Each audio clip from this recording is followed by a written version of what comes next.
Of all the regions across the United Kingdom, few have produced as many high-profile gangsters as London. The city was the stage for infamous figures like the Kray Twins and the Richardson Gang in the 1960s. However, today, the focus shifts to a figure less commonly discussed, Albert Donoghue, the Kray Twins' lieutenant. Albert Donoghue played a crucial role within the firm, serving as Reggie Kray's right-hand man. His responsibilities included driving and money collection, ensuring the smooth operation of the twins' various clubs scattered across London.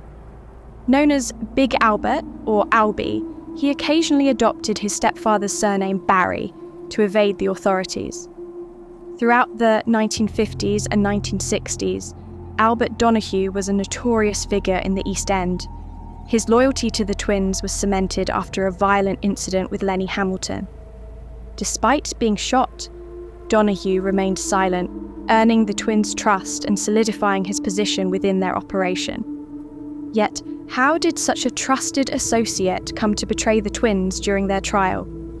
The story unfolds to reveal the surprising turn of events that led Albert Donoghue to testify against his infamous bosses.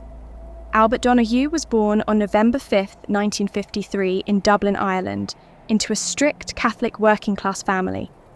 He was the third of 4 children and the only son. His father, Joe, was a seasoned fisherman and a member of the British Merchant Navy, a civilian fleet that transported goods and passengers during both peacetime and wartime, frequently sailing to Belfast.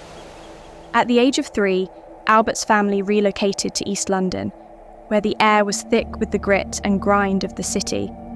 Shortly after the move, his father succumbed to pneumonia, leaving a void in the young boy's life. Albert's mother, along with his 3 sisters, moved to Pitsey Street in Stepney, East London.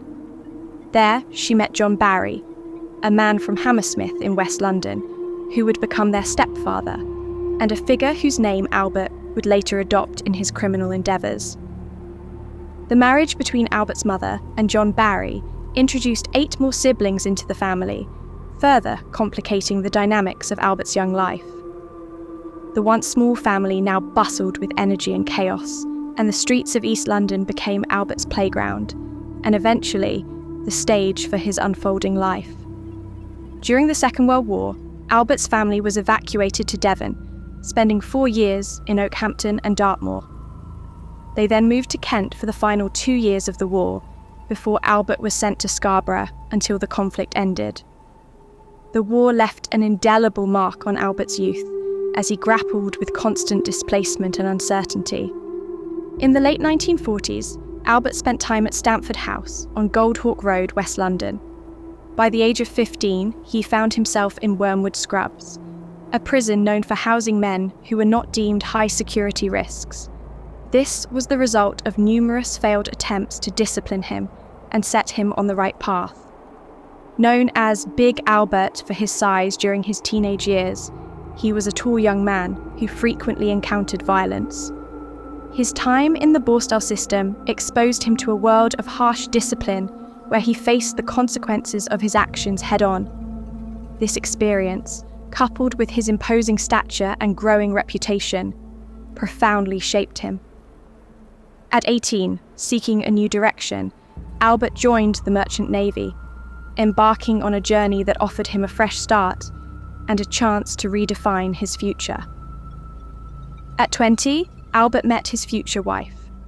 Although the specifics of their meeting remain vague, this relationship marked a significant turning point, hinting at a stabilizing influence amidst his turbulent lifestyle. In the 1950s, Albert joined the Harry Abraham firm, engaging in small robberies and payroll snatches. When the gang's boss was sentenced to 5 years in prison, Albert found himself working racecourse betting pitches for Albert Dimes, Billy Hill's lieutenant. These criminal stories will be explored further in future videos, so subscribe and stay tuned. Albert's first real prison sentence came on February 25, 1958, when he was charged with breaking into a factory to commit larceny. He served 15 months and was released at the age of 25. This experience was both a sobering moment and a badge of honour in the criminal world he had embraced. His stature as Big Albert grew along with his reputation. By 1961, Albert was married, and his sister-in-law was married to Billy Donovan, a doorman at the Double R Club and a notable member of the Krays firm. This familial connection brought Albert closer to the infamous Kray Twins. Billy's association with the Krays began after a fight with Reggie Kray. Despite almost losing an eye in the altercation, Billy earned respect by keeping silent. His discretion earned him a job with the Krays, a strategy that would later define Albert's own introduction to working with the twins. During this period, Albert was a full-fledged criminal, deeply entrenched in the underworld. One of his close friends from the Harry Abrahams firm, Lenny Hamilton, was brutally assaulted by Ronnie Kray with a hot metal poker. Despite the severe injuries, Lenny refused to name his attacker, exemplifying the code of silence that governed their world. When Albert heard of the incident, he boldly declared that had he been in Lenny's position, he would have retaliated with lethal force. This fierce loyalty and readiness for violence did not go unnoticed. In 1962, during an attempted payroll robbery involving £3,000, Albert was found guilty of larceny and sentenced to 3 years in Pentonville prison. While he served his time, the Kray twins learned of his threatening remarks regarding the Hamilton incident. This revelation led them to perceive Albert as a potential threat, setting the stage for his eventual introduction to the Krays. After his release from prison in 1962, Albert received a message that the Kray twins wanted to see him. With this in mind, he went for a drink at the Crown and Anchor in Cheshire Street, Bethnal Green. As he sipped his drink, Albert noticed people moving away and clearing a path. That's when he realised Ronnie Kray was standing in front of him, an ominous figure that commanded immediate attention. Suddenly, Reggie Kray entered from the rear of the pub, a gun in hand. Before Albert could react, Reggie shot him in the leg. The crack of the gunshot echoed, and Albert felt a searing pain as he collapsed to the floor. Despite the agony, he grit his teeth, determined not to show any sign of weakness. He was dragged outside, held on the ground, and told to visit the brothers at Valence Road in Bethnal Green, East London, where they had lived since the 1930s. Showing remarkable toughness and grit, Albert refused to buckle under pressure. He walked to the Royal London Hospital, got treated, and without hesitation, went to see the twins. Albert's decision not to report the incident to the police or cause trouble for the Krays was a calculated move. In his world, silence and loyalty were invaluable, and he knew that proving his mettle could open doors. His resilience impressed the Krays, who offered him a job within the firm. Initially, he worked as a doorman, but soon became an enforcer and money collector for the brothers. Slowly, Albert became the face of the firm, his reputation as a tough and reliable man cementing his place in the dangerous underworld of East London. On December 12, 1966, Albert Donoghue's life took a dramatic turn when he was tasked with facilitating the escape of Frank the Mad Axeman Mitchell from Dartmoor prison. Alongside Teddy Smith, Albert drove a grey Humber to a pre-arranged spot near the prison. As night fell, Mitchell made his escape and slipped into the car. They transported him to a safe house on Barking Road, where he would remain hidden from the authorities. At the safe house, Mitchell became enamoured with a young woman named Liza, hired to keep him company. However, the walls of his confinement closed in on him, and he grew restless, eager to visit friends and family. As an escaped convict, this was not an option, yet Mitchell's impatience only intensified. Albert understood the volatile situation all too well. Frank was a formidable man, just as strong as Albert, if not stronger. If Mitchell decided to leave, there would be little Albert could do to stop him. The Kray twins had ordered Mitchell to stay out of sight due to their involvement in his escape, but his frustration turned to threats of causing a scene at Valence Road, the Kray's residence. This behaviour did not sit well with the twins, who saw Mitchell as a growing liability. They decided to contact Freddie Foreman, an old ally from South London, to deal with the problem discreetly. On December 24, 1966, Albert was led to believe he was escorting Frank Mitchell to meet the twins for a Christmas dinner. He led Mitchell to a van parked on Ladysmith Avenue, where Freddie Foreman, Alfie Gerard, and 2 other men awaited them. As they walked toward the van, Albert's heart raced at the sight of a young policeman on patrol. Mitchell remained calm, and they reached the van without incident. Once at the van, Mitchell was instructed to sit in the back opposite Gerard and Foreman, while Albert was told to sit in the front and guide the driver to the tunnel. Unknown to Albert, the slam of the van door was a pre-arranged signal to commence the execution. The sound of gunfire erupted from the back of the van, a brutal testament to the ruthless world Albert inhabited. Despite the chaos, Mitchell proved difficult to kill, fighting back with a ferocity that made Albert fear he might be next.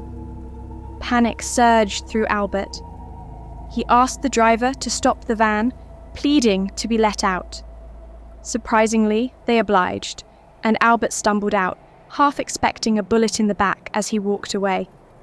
His mind was a whirlwind of shock and fear as he distanced himself from the van.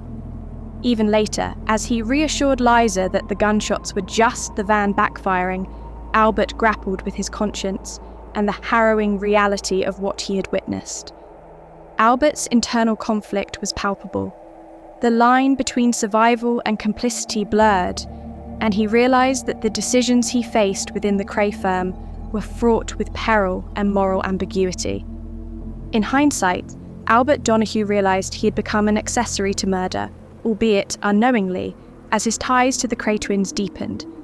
His involvement became more entangled when Reggie Kray murdered Jack McVitie, and Donoghue helped redecorate the room where the crime occurred, tying him to yet another killing. As bodies piled up, the police arrested the Krays, charging them with the murders of Jack McVitie, George Cornell, and Frank Mitchell. The Krays wanted gang members to take responsibility for the murders, with Donoghue expected to take the fall for Frank Mitchell. At 33, Albert wasn't willing to make such a life-altering decision. He was surprised by how violent the twins' operations had become, despite their previous actions, shooting him, then offering him a job. Donoghue's refusal infuriated Reggie Kray, whose anger was legendary and dangerous. While in custody, Albert reached out to Nipper Red, a detective on the case, revealing everything he knew about the twins. They conducted a secret interview to keep Donoghue safe from retaliation. For the first time, Albert decided to tell the police everything. After spending several months on remand, he confessed to his involvement in Frank Mitchell's escape and harbouring, as well as his roles in the murders of McVitie and Mitchell. During the trial, Frank Mitchell's murderer, Freddie Foreman, confirmed Donoghue's account, testifying that Albert was placed in a difficult situation, but handled it well. When asked if he would have killed Liza if instructed, Foreman coldly replied that he would have. Donghue played a significant role in the Kray twins' rise and was present to witness their downfall. He was often described as an honest man who consistently told the truth. After the trial, an attempt was made on Donoghue's life by Billy Ames, an old friend he had worked with at sea and served time with in prison. Following a heavy night of drinking around 1 a.m, they were driving to a nightclub opposite Rotherhithe Tunnel when Billy attempted to stab Albert with a potato peeler. In the struggle, Albert managed to wrestle the peeler away, injuring Billy's lip and leaving a bloody mess in the car. Albert fled the scene, fearing another attack. The motive behind Billy's betrayal was unclear, but Albert wasn't taking any chances. After this incident, Albert tried to distance himself from anyone affiliated with the gangs. In 1996, he released an autobiography titled The Kray's Lieutenant. Many believed Albert went into hiding, but he stayed in his home area, moving around the general vicinity but never running from his past life. With a new chapter in his life, Albert started a painting business and worked as a subcontractor on various projects. However, by the late 70s, he returned to crime, targeting homes in Oxfordshire for antiques and jewellery to resell. Despite maintaining a low profile, Albert appeared in numerous documentaries over the years, primarily focusing on the Kray Twins. In 2015, he appeared in his last documentary, where viewers noticed his declining health. He had suffered a stroke and lost use of his left arm. Albert Donoghue passed away in 2016 after another severe stroke. Alan Dixon, from the Kray's rival Dixon firm, paid tribute to him upon his death.